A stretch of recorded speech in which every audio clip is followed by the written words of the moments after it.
গুনাহের দিকে তাকায় দেখি আমার হাত নাপাক, গুনাহের কারণে আমার জিহ্বা নাপাক, গুনাহের কারণে আমার চক্ষু নাপাক, আমার অন্তর নাপাক। মনে হয় এই ময়দানে আমার মতো জাহান্নামের আসামি আর কেউ নাই। ও দয়ার মালিক, আপনার দরজা সারি নাই। পাহাড় সম পরিমাণ গুনাহ করলে আপনার রহমতের সামনে কিচ্ছু না রে আল্লাহ। কত বড় বড় বেঈমানেরও তো আপনি মাফ করে দিয়েছেন।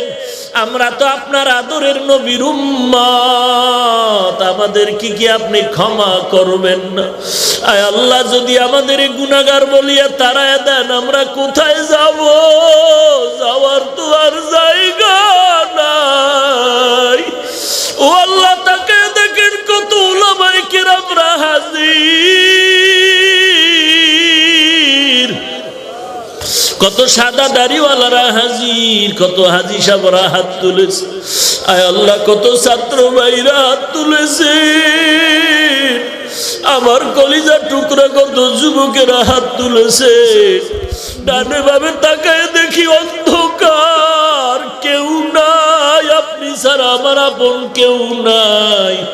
আয় আল্লাহ, আপনি যদি তাড়ায় দেন আর কোথায় যাব?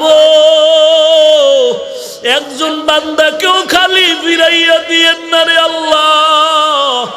আপনার অন্তরে কি একটু মায়া হবে না? আমার যুবকদের কবুল করে নেন। আয় আল্লাহ, মেহেরবানি করে মাফ করে দেন।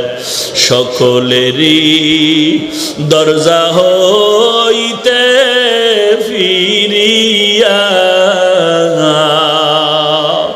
আপনারও দরজায় রইলাম তাকায়া।